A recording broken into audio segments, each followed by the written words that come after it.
আসসালামু আলাইকুম। সবাইকে বাংলা নববর্ষ 1432 খ্রিস্টাব্দের শুভেচ্ছা।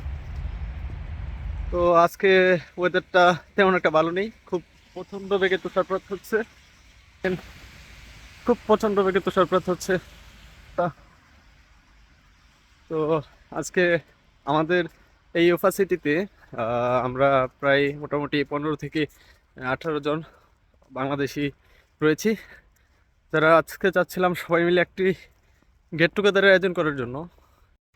তো আপনারা সাথেই থাকুন আর দেখতে থাকুন আসলে ভিন্ন একটি দেশে কিভাবে আমরা আমাদের নববর্ষটা উদযাপন করি। তো আমরা এসে পড়লাম আমাদের সেই কাঙ্ক্ষিত স্থানে। এখানে হচ্ছে আপুরা বসে রয়েছে, এখানে প্রিপারেশন চলতেছে আমাদের। এটা হচ্ছে আমাদের সবাই তো জানেনই শাড়ি, আমাদের দেশের মেয়েদের জাতীয় ঐতিহ্যবাহী পোশাক। এখানে রয়েছে একটা থ্রি পিস, এখানে আমাদের ন্যাশনাল ফ্ল্যাগ।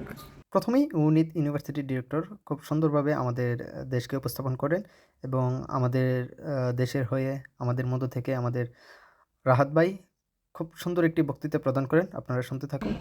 Сегодня мы продолжаем этот проект со студентами из Бангладеша. Почему именно оттуда? Потому что сегодня студенты из Бангладеш отмечают бенгальский Новый год. И они нам расскажут, я думаю, много интересного. Приглашайте. Дорогие друзья, гости, шубо новоборшо. Шубо это значит здоровье, и новоборшо это значит новый год.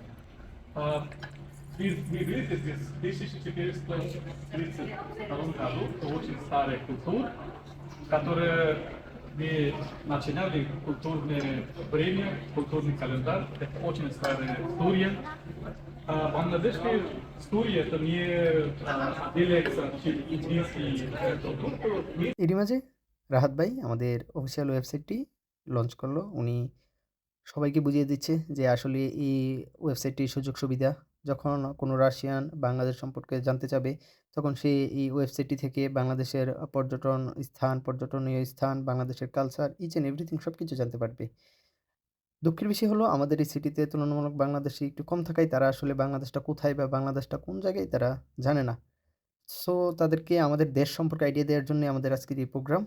আর এই প্রোগ্রামে নিঃস্বার্থভাবে কঠোর পরিশ্রম করেছে সবাই। এরই মধ্যে খাবার-দাবারের প্রোগ্রাম শুরু হয়ে গেল। এইখানে রাশিয়ানরা, ইন্ডিয়ানরা, আফগানিস্তানরা সবাই খুব আনন্দের সহিত আমাদের খাবারগুলো খাচ্ছে। আর এরই ফাঁকে এইখানে মেহেদির একটা প্রোগ্রাম ছিল। আমার সময় আপু খুব সুন্দরভাবে সবাইকে মেহেদি দিয়ে দিচ্ছিল, যেটা তারা খুবই আনন্দের সহিত নিয়েছে।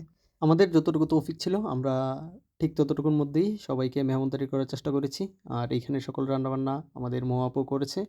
সবাই আমাদের জন্য দোয়া করবেন। আমাদের আশা আছে আমরা নেক্সট ইয়ারে আরও বড় পরিসরে আমাদের নববর্ষ পালন করার। সো আর কথা বাড়াবো না। আজকের মতো এখানেই বিদায় নিলাম।